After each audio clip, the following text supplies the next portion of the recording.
Shalom alaikum. Saya menurut firman Tuhan jauhi kejahatan. Semua orang tua pasti tidak senang kalau anaknya jahat. Bagaimana dengan kita di hadapan Tuhan? Menurut Tuhan kita jahat atau baik? Karena kebanyakan orang menilai dirinya sendiri baik. Kita harus menilai diri kita dari cara Tuhan menilai kita. Kita baik atau tidak ya? 2 minggu lalu saya menyampaikan khotbah ketika Tuhan mempersilahkan orang-orang untuk ada bersama-sama Tuhan di surga pada hari kiamat ya. Yang menjadi syarat orang ada di sana adalah hamba yang baik dan setia. Jadi di dalam hidup ini itulah yang dikejar ya. Menjadi baik, menjadi setia. Baik tentunya bukan prestasi akademik, tetapi prestasi karakter. Setia itu adalah satu keadaan yang mampu bertahan bahkan menerobos di saat banyak orang menghalangi atau banyak hambatan, banyak yang menjahati, tapi kita terus jalan ya. Tidak berbalik arah, tidak berhenti, tidak mundur. Itu setia. Mari kita buka dulu Alkitab kita dari kitab Kejadian. Kita mau belajar tentang kejahatan manusia dan awal permulaan adanya kejahatan menurut pandangan Tuhan ya. Yaitu Adam dan Hawa saat mereka jatuh dalam dosa. Jahat berarti mereka tidak sesuai dengan yang Tuhan mau. Ya itu saja, simpel ya.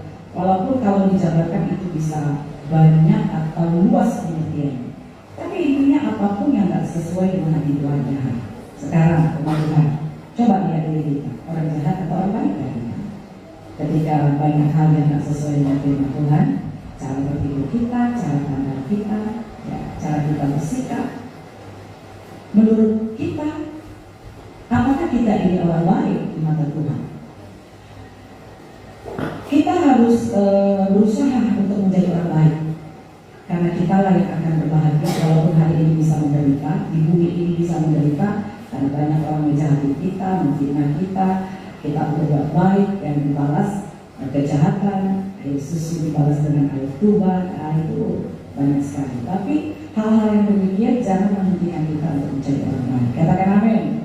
Ya, saya mau menunjukkan dulu ya, apa akibat dari orang yang tidak menjauhi kejahatan atau orang yang melakukan kejahatan.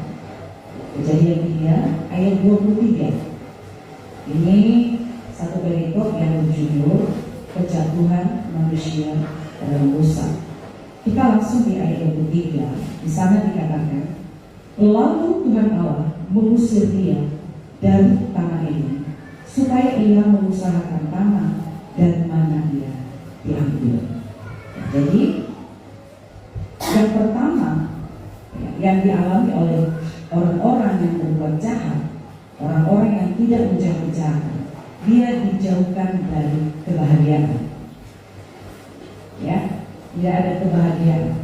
Taman Eden berbicara satu pemeliharaan kenyamanan di dalam jaminan-jaminan Tuhan. Dan di sana sudah ada. Tapi semua yang serba indah dan memuaskan itu hilang. Nah ini akibat dari orang jahat.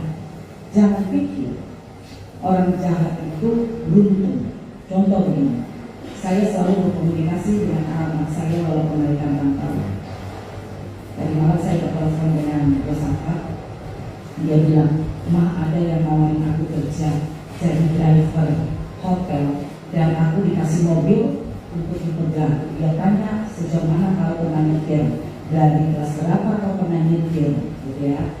Oh ternyata cocok, kamu bisa, mau enggak? Tapi begini, selagi kamu tidak disuruh jemput antar kamu, ya udah kamu nggak usah datang ke hotel. gajinya basic apa, Jogja 2,5 juta ya, kalau ada wakil ya wakil. Terus dia bilang lagi, tapi kamu kalau isi misalnya kan dari perusahaan juga katanya. Terus dia ajarin aku, kamu bisa dari itu mau banyak nanti kamu. Terus saya bilang, Jos, jangan. Kelihatan orang kalau buat jahat sepertinya beruntung, tapi ingat, kamu akan jauh dari hal yang baik. Seperti ada hal akan jauh dari tamak ini, akan disingkirkan dari tamak ini. Jangan terima kalau itu akan membuat jauh dari Tuhan.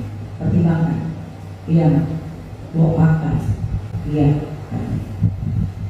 Jadi kadang-kadang manusia bisa tergiur dan mereka berpikir hal-hal itu bukan hal-hal yang jahat.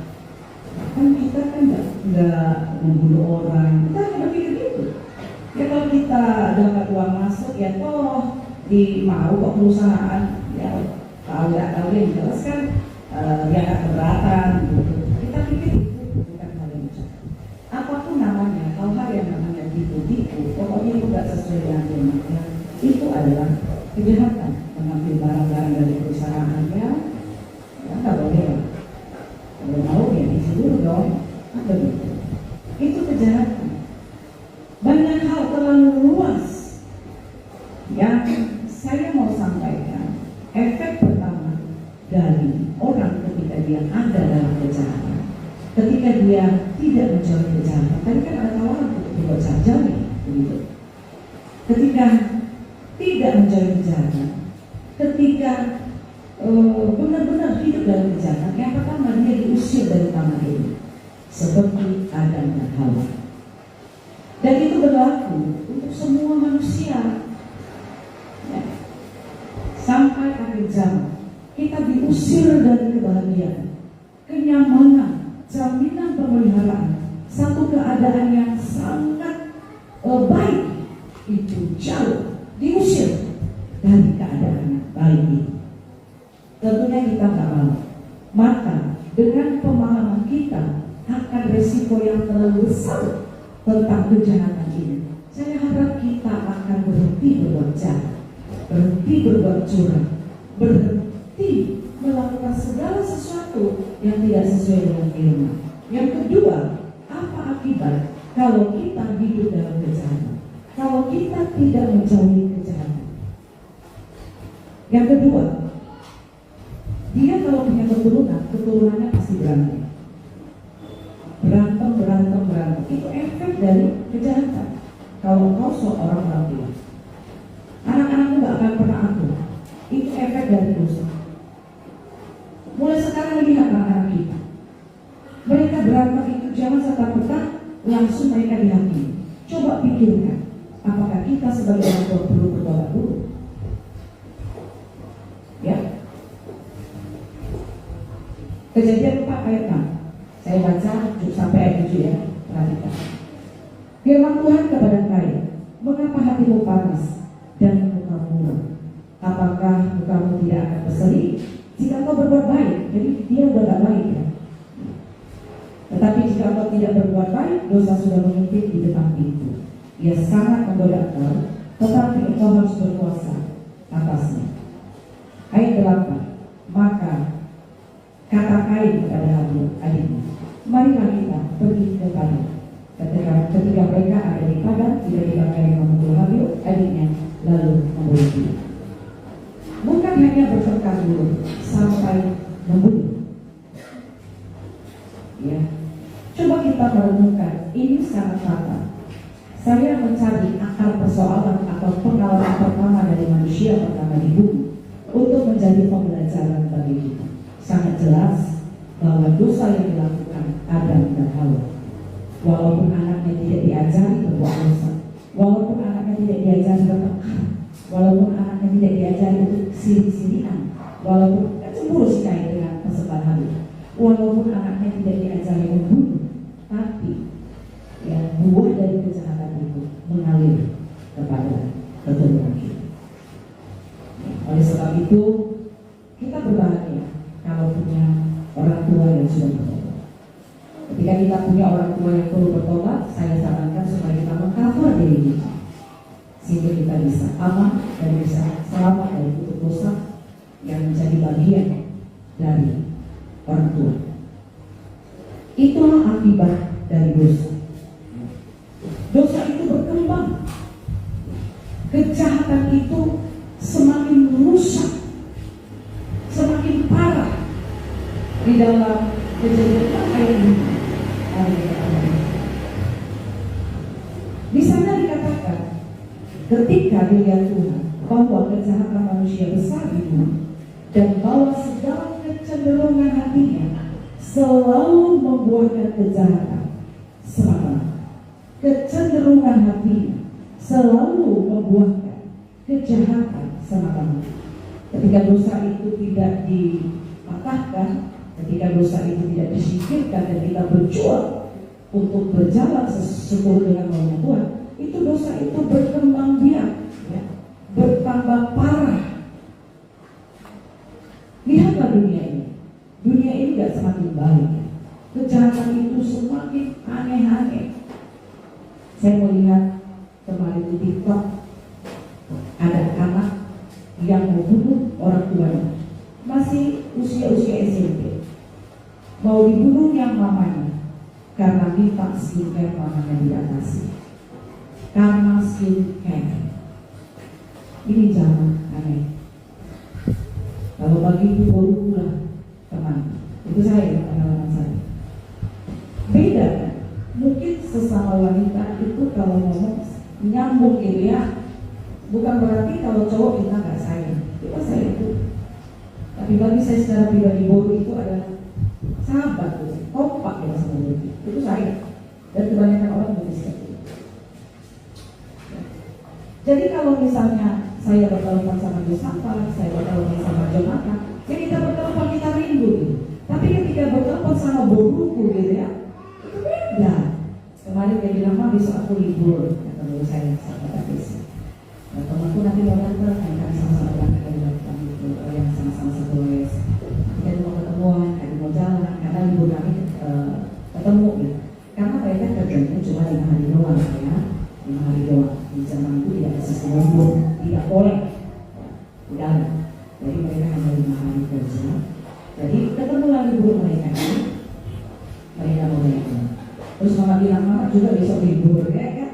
Libur penyambutan puasa, artinya bisa ada lagi." Kami telepon aku dari jam 11:30, kamu geger apa segala macam, ketawa cuma sampai jam 1, sampai bapak saya, udah dulu udah jam 1, udah nanti juga saya maksudnya, ya kan? Tapi di tengah-tengah ada orang yang anaknya adalah temannya dan sahabatnya gitu. Ada orang yang anaknya bunuhnya mau membunuh dia hanya karena tidak diberikan skincare. Coba, ini zaman ngeri. Banyak hal yang nggak masuk akal, yang kok bisa itu terjadi. Dan zaman ini semakin nggak masuk akal. Banyak hal dalam bentuk-bentuk kejahatan yang sering membuat kita terkaget-kaget, ya. Karena itulah dosa berkembang terus, berkembang lebih dahsyat. Seperti yang dikatakan Tuhan, peristiwa kejahatan manusia dalam perikop Kejadian pasal 6 ini, kejahatan itu terus berkembang. Dan saya menemukan bahwa di dalam gereja juga, di dalam setiap pribadi-pribadi orang yang sekalipun kita menyatakan diri sebagai orang yang bergereja, kalau kita nggak serius menjauhi kejahatan, kalau kita nggak serius mau apa kata Tuhan dan menjadikan firman Tuhan itu menjadi pelita bagi kaki kita dan terang bagi jalan kita, orang-orang itu akan terus jahat. Bahkan kejahatan akan berkembang terus dalam hidupnya. Dan kejahatan itu gak pernah mati, karena dia ikuti dan berkembang. Saya menemukan itu dan saya mengamati itu di sekeliling kita, di gereja kita. Nah, kita menemukan hal-hal yang aneh-aneh seperti itu, ya. Dosa itu berkembang dan berkembang. Coba kita membaca dulu pasal 6 ayat 1 dan 2, perhatikan. Ketika manusia itu mulai bertambah banyak jumlahnya di muka bumi, dan bagi mereka lahir anak-anak perempuan, maka anak-anak Allah melihat bahwa anak-anak perempuan manusia itu cantik-cantik, Lalu mereka mengambil istri dari antara perempuan itu, siapa saja yang disukai mereka. Umat yang dikasih Tuhan, saat saya membaca ayat ini, Tuhan menerangi hati saya tentang pengertian ini. Dari dulu saya belum pernah menerima tentang ayat, tapi ini betul-betul saya mendapat rema dan pengertian oleh Roh Kudus. Apa yang dimaksud dengan anak-anak Allah dan anak-anak perempuan? Anak-anak Allah itu, ya sama kita semua, orang yang hidup di dalam kebenaran. Ada orang pernah menafsirkan katanya malaikat. Saya nggak pernah cocok malaikat. Apa malaikat menikah sama manusia? Nggak pernah Tuhan punya seperti itu, dan malaikat itu tidak bergender. Masa melahirkan? Ya terlalu bodoh penafsiran itu. Saya benar-benar dalam hadirat Tuhan, dan Tuhan memberitahu saya artinya bahwa anak-anak Allah di sini adalah keturunan Set. Dan anak-anak perempuan manusia, jadi dia manusiawi, kedagingan, itu adalah keturunan Kain. Nah, saya jadi berpikir, menurut Tuhan, bagaimana dengan keturunanku? Apakah keturunanku adalah manusia-manusia kedagingan yang dikategorikan sebagai keturunan Kain, ataukah anak-anakku seperti keturunan Set yang adalah keturunan orang-orang yang disebut anak-anak Allah? Ya, kita harus merenungkan. Orang tua, apa yang kau alihkan kepada anak? Kita jangan sebel. Ya. Kita harus sungguh-sungguh membuka pikiran kita bahwa hidup ini dinilai. Saya bukan mau membanding-bandingkan. Saya sebagai ibu bisa tahu anakku si A, si B, si C, D. Saya punya 5 anak, saya bisa tahu. Saya tahu mungkin mereka bukan jahat, tapi mereka kurang serius untuk menjauhi kejahatan. Mungkin seperti itu lebih tepat. Atau ada faktor-faktor pengaruh yang jelas, ada yang cukup serius, ada yang tidak. 2 anak saya di Jerman, Jonathan dan Keisha. Keadaan Keisha itu sangat beruntung kalau dibandingkan Jonathan.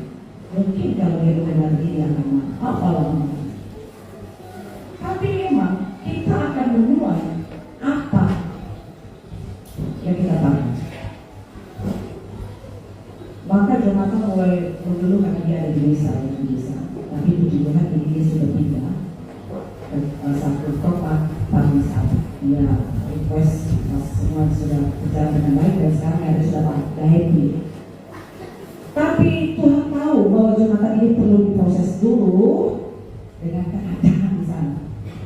Kurang lebih 3 bulan sebelum dia diizinkan Tuhan menikmati apa yang menjadi bagian orang lain. Begitu.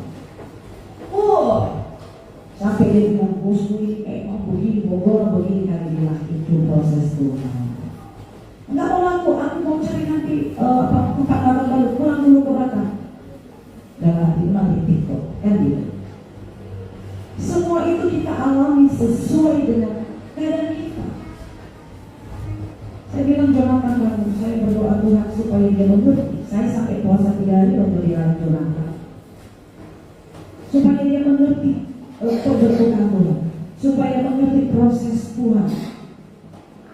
Sampai akhirnya dia diizinkan seperti yang saya pernah saksikan kemarin, hampir mati berkuah.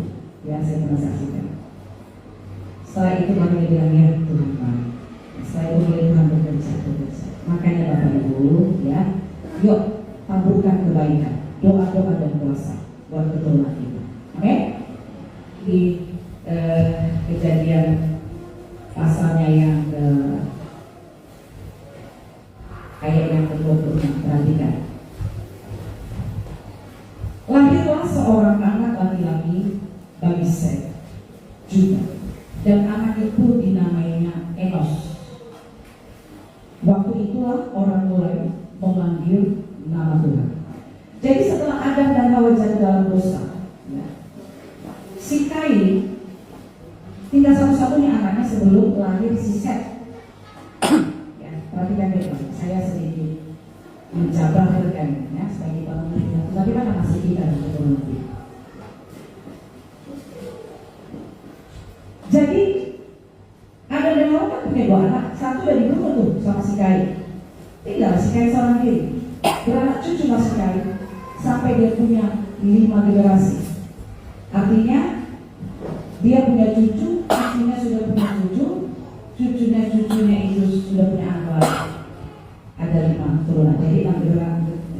sana. Bayangin. Baru lahirlah si Set, Kejadian 5 ayat 3.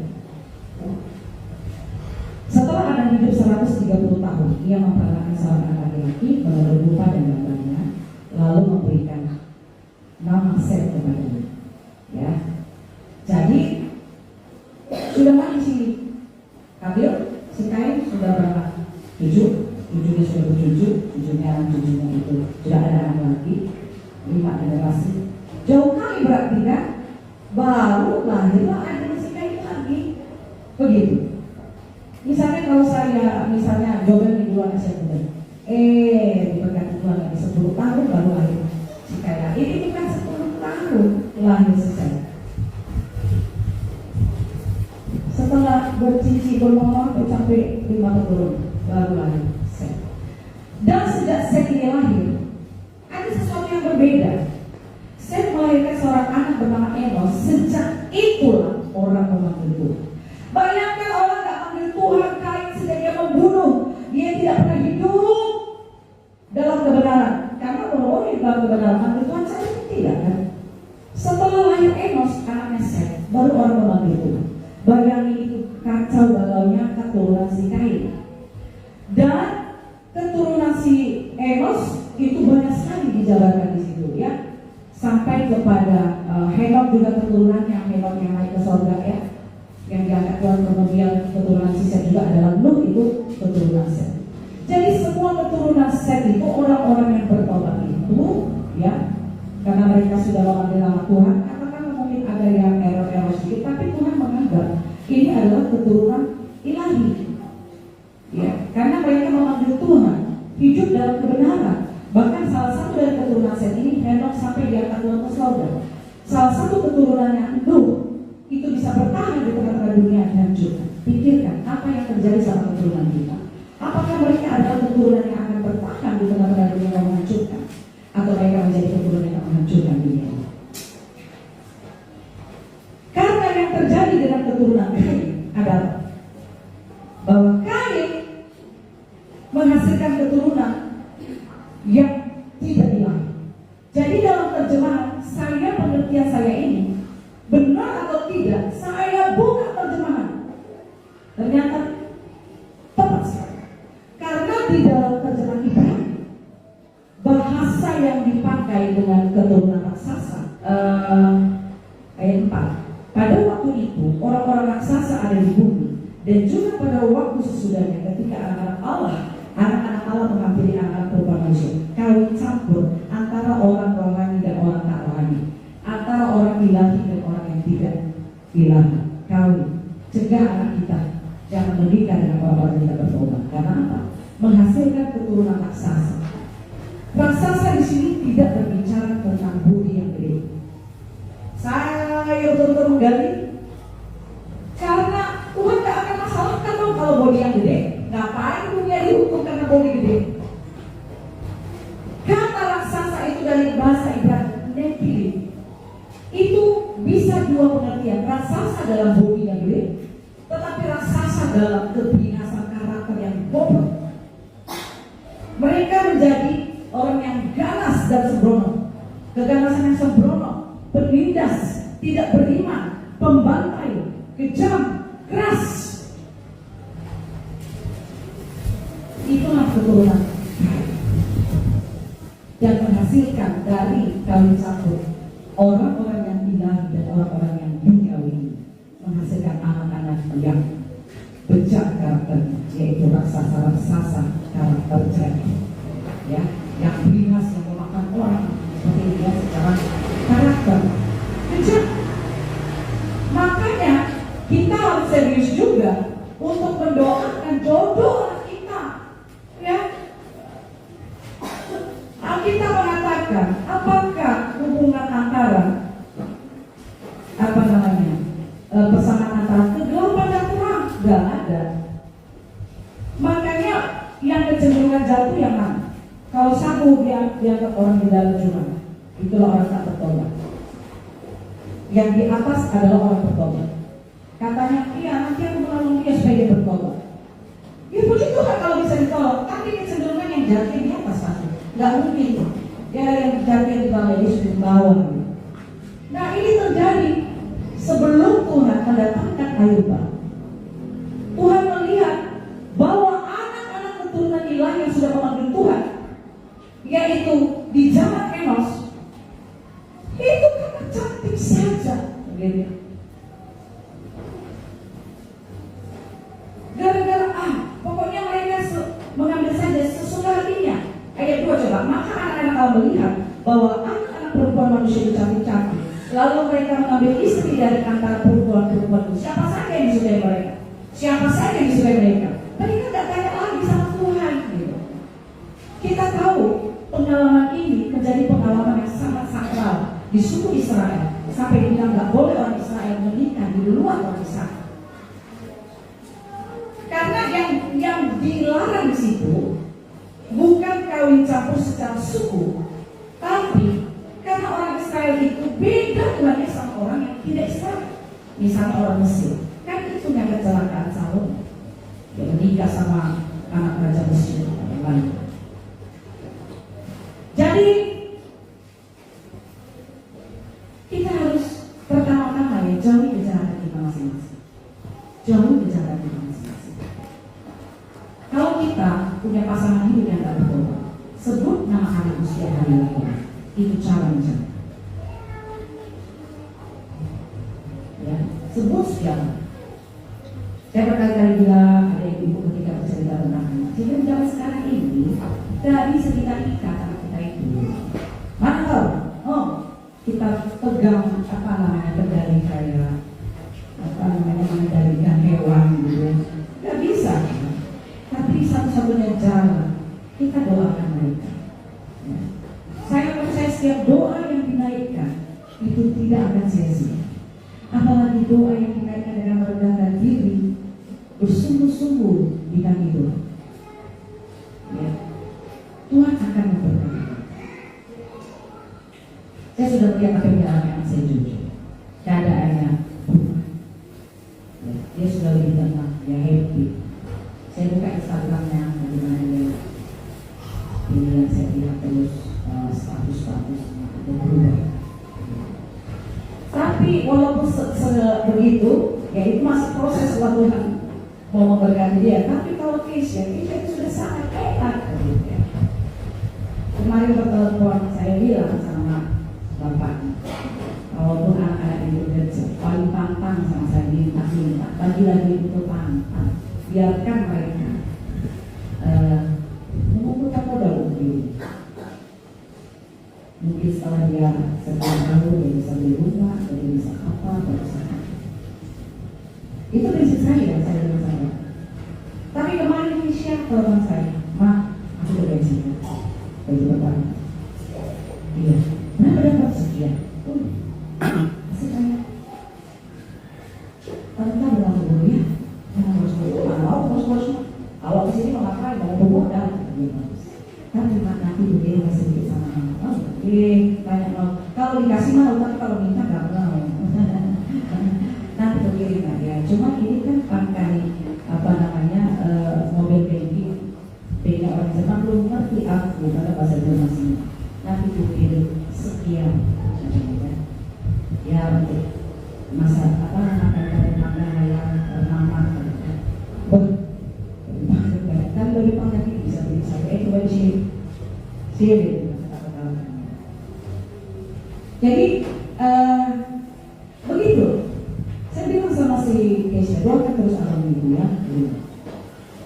Soalnya kita tahu bagaimana kebiasaan dia itu gak drastis dia berubah di sana ya. Bagaimana dia bisa bertanggung jawab atau apa. Coba kalau pengajar sekolah ini, Keisha itu kan gak tahu bagaimana dia naik sekolah itu sampai selesai. Kalau dia punya sakit akan beda toh. Dia bilang sama abang begitu. Nanti dia marah lagi aku. Ya tapi seperti itu. Saya sebagai orang tua mulai memantau dan coba merefleksikan firman ini dan menjaga keturunanku. Ya, jangan pikir anak-anak kita kecil yang masih kecil. Kita tidak berpikir hal itu. Pikirkan. Saya pun kenapa baru sekarang aku sadar kan gitu ya. Karena baru sekarang tidak makan setelah anak besar, tapi tidak apa-apa. Ya, bersyukurlah kita masih kecil, anak kita ada yang masih.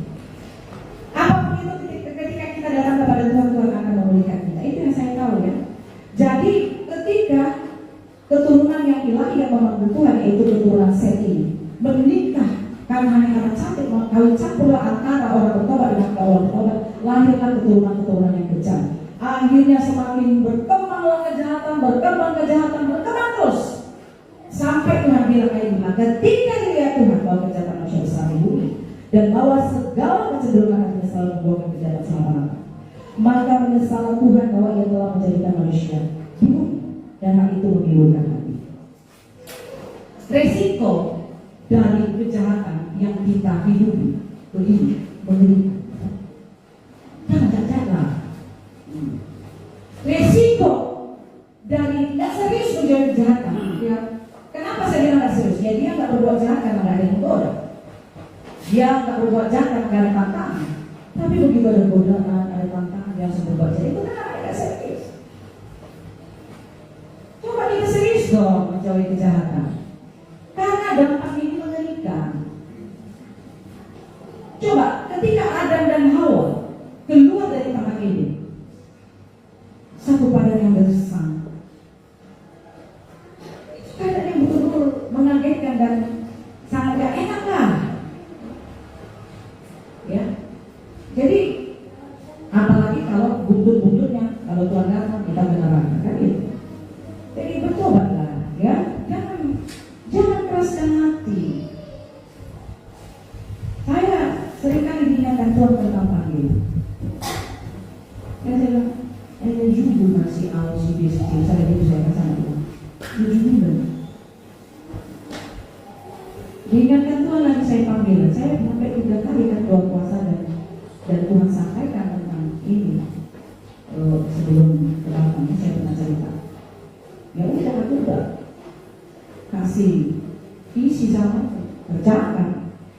Oh iya, kita bilang baik bos, enak baik bos kan gitu. Tapi sebagai orang tua kita semua punya anak. Kalau anak kita jujur mesti gimana? Kalau anak kita jangan betul nggak? Tapi pikirkan menurut Tuhan kita ini jaga. Jangan akibatnya kita akan diusir dari taman Eden dan keturunan kita akan berantem sampai buku akan bisa kerja. Betapa berbahagianya kita ketika keturunan kita bisa kita cover. Pertama-tama kita cover dengan bahwa kita ini bukan seorang yang jahat seperti Enos, mencari memanggil Tuhan, maka keturunan itu dinamakan keturunan ilahi. Disebutlah keturunannya anak-anak Allah. Ya, itu menjadi cermin buat saya secara pribadi. Wah, kan gitu ya. Harus menjaga semua dengan bisa. Tapi jangan bilang, sudah terlambat, tidak ada kata terlambat sama. Kapan kita dijamah Tuhan, mari kita berbalik. Maka Tuhan pemulih yang ajaib, sanggup memulihkan ketika kita mau merendahkan diri di hadapan Tuhan. Jangan kita gagal menjadi orang baik hanya karena ada sesuatu yang tidak nyaman diciptakan iblis. Karena risiko terlalu tinggi kalau kita memutuskan berhenti menjadi orang baik. Sekalipun kita harus bawa belum apa segala macam, tetap berdiri sebagai orang baik. Orang baik tentu orang menjadi berkarya, bukan menjadi perusahaan. Orang baik tentu orang yang menjadi terang, hidupnya menerangi orang. Orang baik menjadi garam, hidupnya membuat rasa itu lebih enak.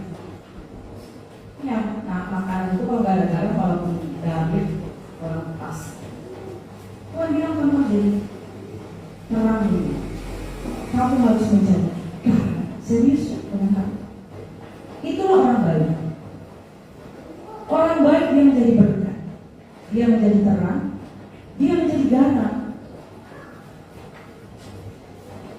Jadi orang baik itu bukan hanya dia tidak buat dosa, tapi juga dia harus berbuat yang memberkati orang lain. Contoh begini, ada cerita di dalam Lukas pasal 25 kalau nggak salah tentang orang Samaria yang murah.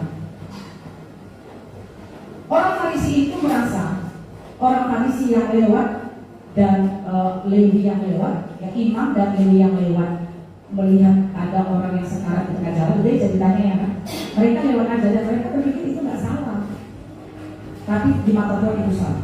Mereka berpikir, kan aku nggak ngejahatin dia. Tapi ketika sekalipun kita nggak ngejahatin orang, tapi kita nggak menolong orang yang layak ditolong, itu orang jahat. Ya, saya harap kita bisa. Si Lewi itu mungkin bilang, ini kasihan kali dia lewat aja. Dan dia merasa sikap itu nggak dosa, makanya dia lakukan. Dia seorang Lewi, suku yang dikhususkan pelayanan. Dan imam pun lewat, lewat aja. Itu dosa, makanya mau komentar. Jadi jangan berpikir aku tak ngejahatin dia, tapi ketika kau nggak menolong orang yang sudah sekarat seperti itu, kau jahat, kata Tuhan. Makanya pengertian jahat dan baik itu jangan pengertian kita, aku baik. Tak pernah aku masih berjalan. Jangan kau bilang orang jahat dan kau bilang dirimu baik, ternyata di mata Tuhan kau yang jahat dalam Tuhan. Dia lain. Ya. Kenapa saya bilang gitu? Karena orang Samaria dia orang tak bertobat kan? Sama orang Yahudi, sama imam-imam dan Lewi. Orang tak bertobat, nggak masuk hitungan. Itu kalau kita ngerti tentang latar belakang. Mengapa orang Samaria itu menjadi orang yang dicucukkan? Karena dia orang tak bertobat, suku yang tidak bertobat. Itu latar belakangnya. Makanya ketika Tuhan meminta air kepada perempuan Samaria itu terus tahu bahwa dia sudah punya cap sebagai suku yang tidak bertobat, yang tidak layak bagi orang Yahudi. Maka dia bilang, mengapa kamu orang Yahudi minta minta saya jangan aja selalu seperti itu. Tapi dia ketika imam-imam dan Lewi merasa dia orang baik, dan sudah punya konsep orang Samaria tidak baik, tapi Yesus punya penilaian bahwa orang Samaria itu orang baik. Jangan kita pikir karena kita mengatur hidup kita dalam nuansa agamis, nggak salah. Tetapi agamis itu nggak perlu kalau kita nggak bisa rohani. Kita ngomong kata-kata rohani, tapi betulkah kita menjadi orang yang rohani? Itu yang paling penting. Betulkah kita menjadi garam? Betulkah kita menjadi terang? Betulkah kita jadi orang baik di mata Tuhan? Jangan nanti Tuhan datang, kita merasa kepingin orang baik dan Tuhan bilang, aku nggak mengenal kamu, berbuat kejahatan. Karena dia merasa dia pede dia orang baik, dia pede dia orang baik. Hei, aku tidak mengenal kau. Ini ada di hadapan kamu pembuat kejahatan. Haleluya. Jangan kita memiliki karakter raksasa dan keturunan kita juga karakternya raksasa. Tapi milikilah karakter ilahi. Kita memiliki karakter ilahi dan cover terus keturunan kita memiliki karakter ilahi. Nephilim, jauhkan. Atau karakter raksasa itu jauhkan. Jangan nyala-nyala dulu sekarang ya. Karena waktu berjalan terus. Tapi percayakan hidup dalam itu. Jauhi yang namanya kejahatan. Jauhi kejahatan. Jauhi dengan serius. Kenapa kalau anak kita melawan kita tahu nggak suka marah? Karena kita pikir Tuhan nggak marah. Sampai Tuhan mendatangkan air bah. Air bah apa yang akan menghantam keluarga dan keturunan kita? Tergantung ini. Apakah kita bisa bersikap seperti Nuh yang melindungi keluarga kita dari hantaman air bah? Dunia ini rusak. Bagaimana tadi saya bilang cara melindungi? Bertobat, jauhi kejahatan dengan sungguh-sungguh. Jadikan firman Tuhan itu menjadi pelita bagi kami kita, terang bagi jalan kita. Minta nasihat dari orang-orang rohani, minta doa dari orang-orang rohani. Jangan berontak kepada firman Tuhan sekecil apapun itu. Berjuang dengan serius. Kalau bisa kita seperti Samuel yang kecil itu, tidak membiarkan satu dari firman itu gugur, maka jaminlah keturunan selamat di dalam perang seperti itu. Tapi kalau enggak, horas menjalani. Ya, jadi saya dalam gereja nggak mau berburu manis sekarang. Kita semua merasa nyaman. Lebih baik gugur dan terus. Tidak konjol mah, asal tajol mah. Karena terlalu banyak orang itu dia manusianya tajol mah. Pede. Daripada nanti Tuhan berterus terang, kayak kamu pekerjaannya. Kepikir ya Pak? Ya? Jadi yuk kita bertobat. Masing-masing lihat lagi. Lihat. Sangat banyak kejahatan di sekitar. Sangat banyak. Tadi saya bilang, orang baik itu bukan hanya dia, aku kan tidak pernah melakukan, aku kan, tapi kau tidak melakukan apa yang pantas dilakukan. Kau nggak baik. Pantas nggak kita gotong royong? Pantas gotong royongnya, belum pernah gotong royong. Iya kan? Iya lah, masa sih gereja kita gotong royong tidak, berkorban tidak, berdoa tidak. Jangan itu. Ya, jangan itu. Dan ketika kita menganggap bahwa kita ini seperti Enos dan keturunan yang banyak, keturunan ilahi, tidak. Ya, waktu berjalan terus, perbaiki semua. Kita mulai dari kita sebagai pimpinan di rumah tangga, sebagai pimpinan di konser, sebagai pimpinan di dalam gereja ini para pelayan. Di mana kita mulai dari kita. Tidak peduli apa keadaan kita sekarang, tapi ketika kita mau memulai sesuatu yang baru, jauhi kejahatan dan sungguh-sungguh. Bertobat. Menang dokter. Ibu ini guru bertobat, aku udah bertobat. Menurut Tuhan bertobat gak setelah saya paparkan sini? Bertobat gak kita? Menurut kita. Setelah dipaparkan sini. Coba koreksi cara pikiran kita. Bertobat gak? Coba koreksi kehendak-kehendak kita. Bertobat gak? Coba koreksi perkataan-perkataan kita tidak tanggung kita. Betul lagi. Sesuai dengan firman. Sesuai dengan firman. Apa beda imam, Lewi, orang Farisi, Saduki, dan para pengikut Yesus? Apa beda? Apa? Kok mereka datang?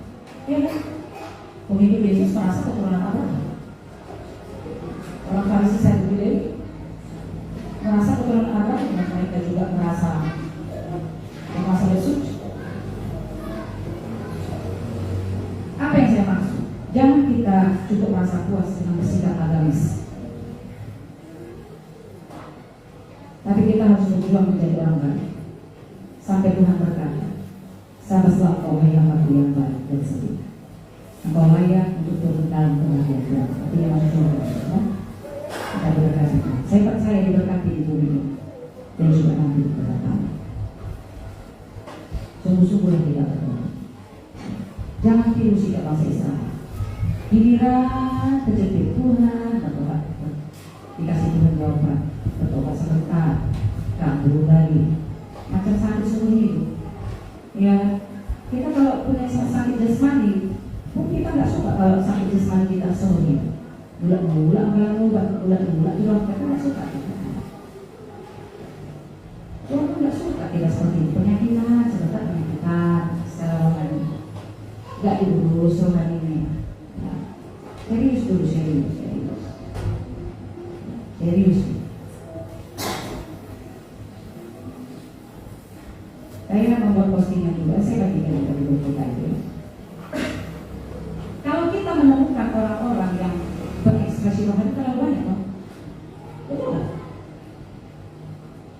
Berekspresi rohani banyak sekali, tapi nggak cocok kalau dia rohani. Iya, nggak cocok.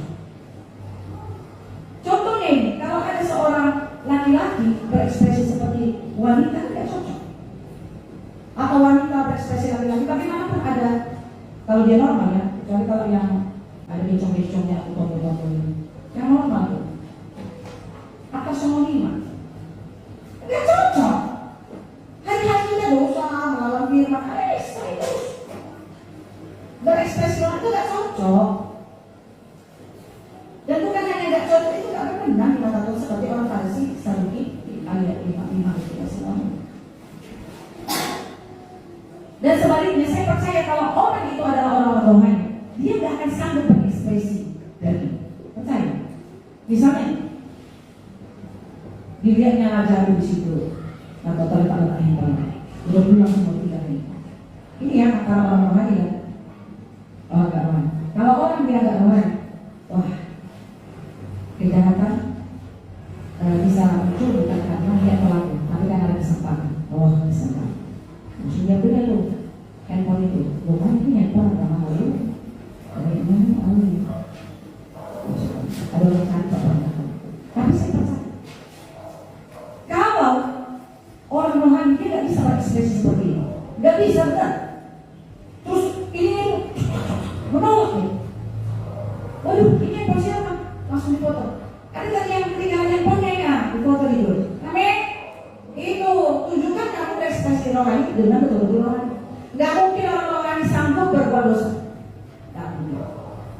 Ketika kita berbuat dosa, ketika kita melawan firman, ketika kita buat jahat, itu pertama kali kita sekalian rohani. Dan kita yang berekspresi rohani, tapi kita tidak rohani, kepada orang itu akan Tuhan berkata, nyata, sanggup kerja.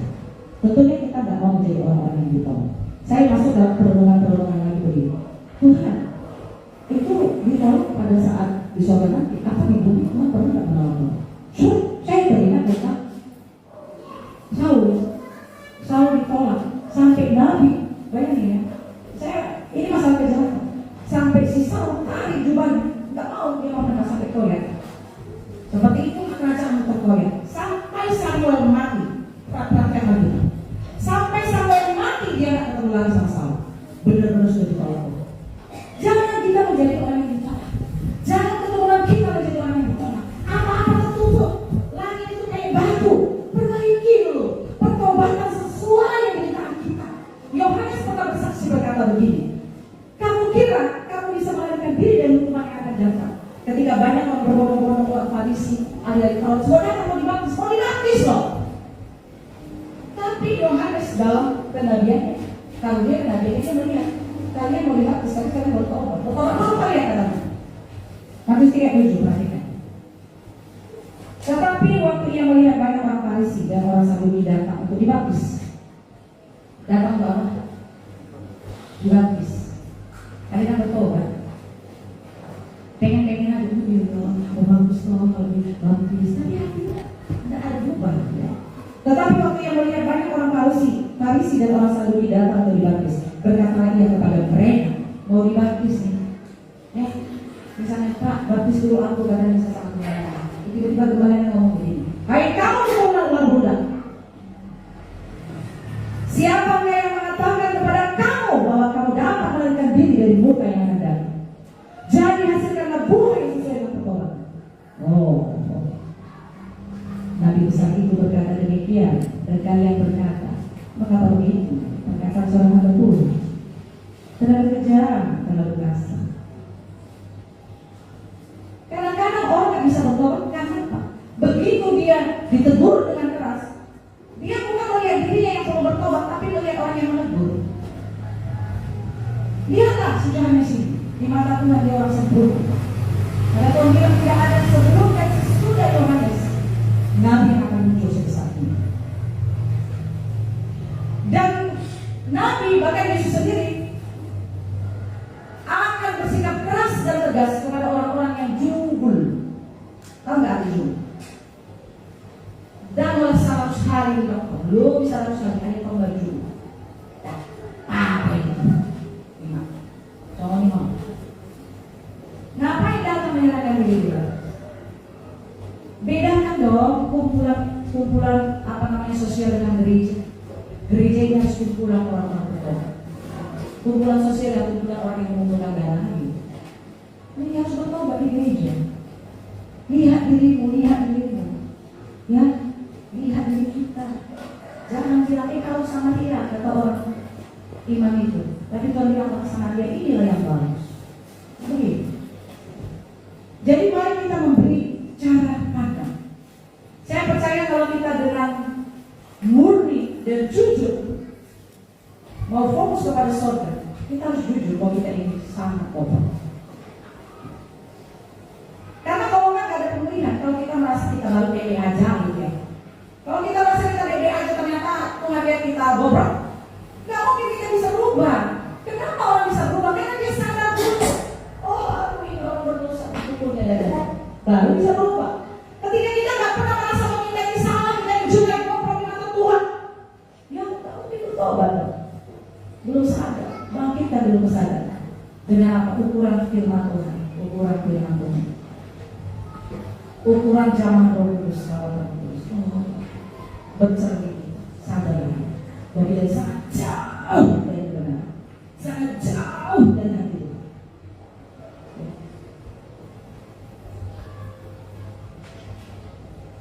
Umat Tuhan jauh bicara untuk kebaikan kita, untuk kebaikan keturunan kita, untuk kebaikan generasi. Sampai Tuhan Yesus datang mencoba kita.